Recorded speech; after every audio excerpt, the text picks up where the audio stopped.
Assalamualaikum warahmatullahi wabarakatuh. Yang terhormat kepada Ibu Santi selaku dosen pengampu mata kuliah kewarganegaraan dan teman-teman sekalian.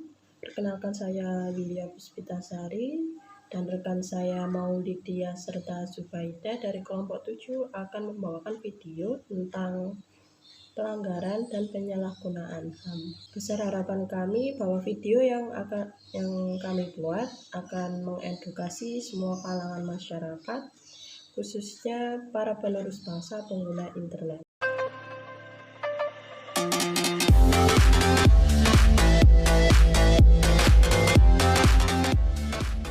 Sebelum kami beranjak pada sesi pembahasan, sebelumnya saya akan menjelaskan kepada para teman-teman sekalian apa yang dimaksud dengan HAM atau hak asasi manusia. HAM atau hak asasi manusia merupakan hak dasar yang melekat pada diri manusia sejak manusia lahir, dan tanpa adanya hak tersebut, manusia tidak dapat hidup selayaknya manusia. Meskipun pada era saat ini perkembangan teknologi dan kemajuan pendidikan telah terjamin, namun tidak menjamin bahwa kasus pelanggaran dan penyalahgunaan HAM di Indonesia tidak terjadi. Salah satu contoh penyalahgunaan hak asasi manusia yaitu berdirinya aliran-aliran sesat di Indonesia. Sebelum masuk pada sesi pembahasan, marilah kita simak video berikut ini. 5 sekte sesat yang menjurus maksiat di Indonesia. Di Indonesia, kabarnya pernah ada sekte-sekte sesat tersebut. Sekte ini mengajarkan pengikutnya untuk melanggar perintah agama dan tentunya menghalalkan dan melakukan maksiat. Ajaran ini dianggap menyimpang tak hanya agama, namun juga norma adat. Berikut sekte-sekte yang pernah terungkap dan diduga merupakan sekte maksiat. 1. Sekte Titisan Syekh Malik. Sekte ini berada di Majalengka dengan pemimpin bernama Ben yang mengaku merupakan titisan Syekh Malik. Ajaran Ben yang secara Islam dianggap sesat lantaran tidak melaksanakan sholat. Mereka cukup melaksanakan ritual di masjid pada sebuah tiang yang dibalut kain putih. Menurut penuturan warga Kecamatan Kasokendel, Majalengka, antara lain yang diajarkan oleh Ben adalah memperbolehkan anggotanya menikahi wanita yang telah memiliki suami. Selain itu, banyak ritual sesat yang dilakukan oleh pengikutnya. Keberadaan Ben saat dimintai oleh kepolisian dan ketua MUI setempat tak bisa dilacak dan tidak ada yang tahu kemana dia pergi. 2. Sekte Satria Piningit Weteng Buwono adalah Agus Imam Solihin, pendiri Sekte Satrio Piningit Weteng Buwono. Sekte ini dianggap sesat dan melanggar perintah agama Islam.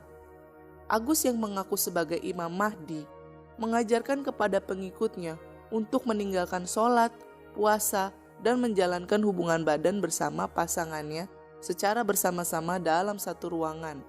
Sebelumnya, Agus mendirikan padepokan di Perumnas 3 Bekasi Timur, yang akhirnya diusir oleh warga dan akhirnya pindah ke Pasar Minggu Jakarta Selatan. Dianggap meresahkan dengan ajarannya yang menyimpang, Agus pun ditangkap, namun sempat melarikan diri. Agus pun menyerahkan diri dan dia diadili dengan hukuman penjara 2 tahun 6 bulan. 3. Sekte Children of God. Sekte ini pernah terjadi di Jakarta dan Bandung, dan konon masih aktif dan berpindah-pindah. Sekte ini sendiri berasal dari Amerika pada tahun 1968 oleh David Berg dan diterapkan di Indonesia. Sekte ini juga dilarang di Amerika dan sempat berganti nama dari Children of God menjadi Family of Love. Ajaran ini dinilai sesat karena memperbolehkan maksiat sebagai bentuk kasih Allah. 4. Sekte Hakekok. Sekte Hakekok yang berada di Pandeglang adalah versi variasi dari tasawuf dengan penyimpangan dalam melakukan ritual. Salah satu yang mencolok dari ajaran ini adalah laki-laki dan wanita yang bukan suami atau istri diizinkan berhubungan intim. Ditenggarai sudah melanggar agama, maka sekte ini coba dibubarkan oleh Ketua MUI Banten dan aparat kepolisian. Sekte ini berhasil dibubarkan berkat desakan masyarakat yang pernah resah dengan praktek ini. 5. Sekte Surga Eden. Penangkapan 9 orang di Cirebon yang diduga penganut ajaran sesat membukakan mata bahwa banyak sekali ajaran sesat yang ada di Indonesia. Bisa jadi, ini salah satu dari ajaran sesat lainnya yang belum terungkap. Sekte yang bernama Surga Eden ini, salah satu ajarannya adalah pencucian dosa bagi para gadis. Prakteknya sungguh tidak masuk akal dengan cara melakukan hubungan badan.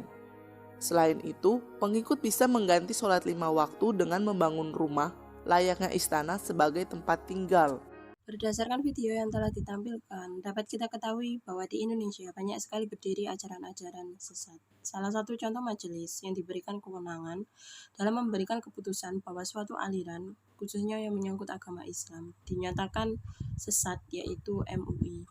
Aliran tersebut difatwakan sesat sebab telah melanggar kaidah agama di Indonesia, khususnya agama Islam. Secara jelas disebutkan dalam UUD 1945 pada pasal 29 ayat 2 yang berbunyi, negara menjamin kemerdekaan tiap-tiap penduduk untuk memeluk agama masing-masing dan untuk beribadah menurut agamanya dan kepercayaannya itu. Bahkan lebih diperinci lagi pada pasal 28E UUD 1945 ayat 1 yang berbunyi, setiap orang bebas memeluk agama dan beribadah menurut agamanya, memilih pendidikan dan pengajaran, memilih pekerjaan, memilih kewarganegaraan, memilih tempat tinggal di wilayah negara, dan meninggalkannya, serta berhak kembali. Dan pada ayat 2, setiap orang berhak atas kebebasan meyakini kepercayaan, menyatakan pikiran dan sikap sesuai dengan hati nuraninya. Jika ditelaah, maka undang-undang tersebut memberikan kebebasan untuk beragama sesuai hati nurani. Undang-undang tersebut tidak mengatur secara pokok ajaran setiap agama karena itu merupakan kewenangan majelis-majelis agama tersebut. Apakah suatu ajaran atau aliran dinyatakan sesat? Sepenuhnya tergantung kepada pimpinan majelis-majelis agama yang bersangkutan. Berdasarkan ketentuan dalam agama tersebut, misalnya sebuah aliran menyimpang atau sesat dalam Islam ditentukan oleh MUI atau Majelis Ulama Indonesia melalui fatwa-fatwanya. Ditinjau dari sudut pandang HAM, fatwa sesat yang dikeluarkan MUI terhadap sejumlah aliran keagamaan seperti Ahmadiyah, Tia Eden, dan Al-Qaeda Al-Islamiyah termasuk terdalam mencederai ranah kebebasan beragama. Konsep kebebasan beragama versi HAM harus dipandang secara filosofis dan umum sebagai hak yang mendasar bagi setiap individu yang bersifat tidak dapat dikurangi oleh siapapun termasuk negara. Boleh mengatur jika aliran yang dipandang sesat itu dalam ibadahnya berdasarkan orang lain dan melakukan pemaksaan, seperti dalam penyebaran agama, maka negara harus melarangnya. Sebagai institusi utama buatan pemerintah yang diberi wewenang untuk menilai suatu aliran dikatakan sesat atau tidak, MUI diberikan kewenangan untuk mengkaji dan merekomendasikan kepada pemerintah seperti pihak kepolisian dan kejaksaan yang memiliki otoritas penuh atas penegakan hukum. Mahasiswa merupakan salah satu target penyebaran ajaran aliran sesat karena kalangan generasi muda sangat mudah untuk dipengaruhi. Hal tersebut diakibatkan karena mahasiswa tertarik akan pilihan-pilihan yang mudah dijalani dan bersifat baru. Solusi yang dapat ditawarkan agar mahasiswa dapat terhindar dari aliran sesat yaitu kita harus pandai memilih dan berpikir kritis bahwa suatu aliran yang baik pastilah tidak didasarkan pada kesenangan semata dan memiliki dampak positif bagi kita maupun orang lain. Kita juga harus mencari banyak referensi tentang suatu aliran dari sumber-sumber terpercaya maupun dari masyarakat sebelum kita ingin mengikuti aliran tersebut.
Selamat siang semuanya.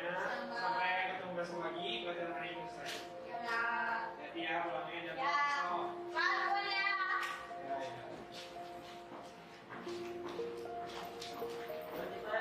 Oh iya.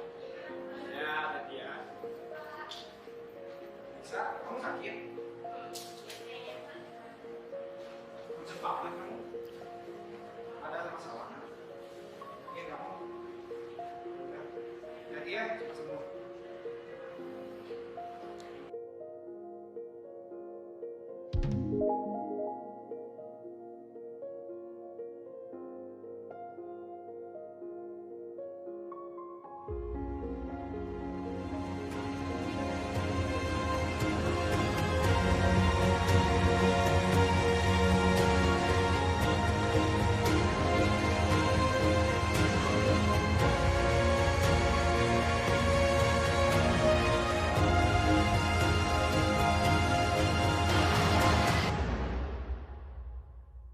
Kamu tuh boleh ngelakuin hal itu.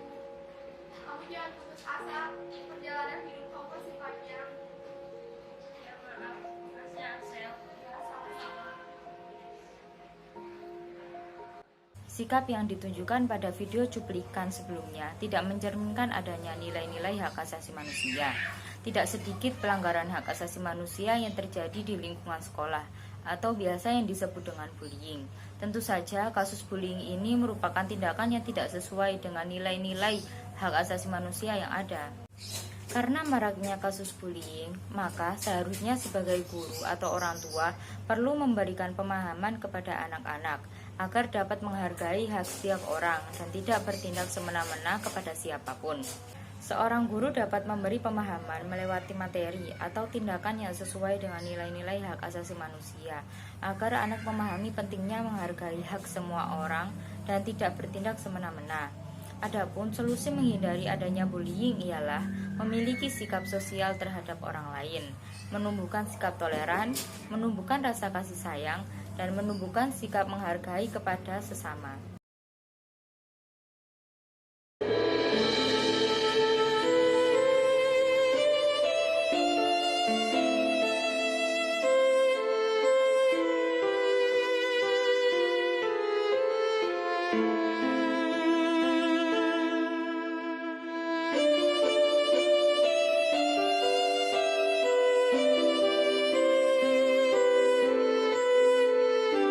Muslim Rohingya tinggal di negara bagian Rakhine, Myanmar. Mereka sudah tinggal sejak zaman nenek moyang mereka. Namun, pada tahun 2015, pemerintah Myanmar mengusir dan membantai mereka. Mereka tidak mau pindah. Mereka diberantas haknya karena mereka kaum minoritas yang dianggap tidak memiliki kewarganegaraan. Pada tahun pertama, sebanyak 80.000 warga Rohingya kehilangan tempat tinggal. 1.200 warga hilang dan 650 orang tewas. Sebanyak 700.000 warga etnis melarikan diri dari serangan militer Myanmar selama pelanggaran HAM yang berlangsung dari tahun 2016 hingga 2017. Dari kasus tersebut, menurut saya, kasus Muslim Rohingya di Myanmar merupakan pelanggaran HAM yang berat karena menimbulkan banyak korban. Mereka diberantas haknya karena merupakan kaum minoritas dan tidak dianggap di negara tersebut. Aparat hukum yang seharusnya melindungi malah menjadi pelaku dari peristiwa tersebut. Adanya diskriminasi, tidak memiliki rasa empati, dan rasa kemanusiaan. Seharusnya mereka saling melindungi satu sama lain.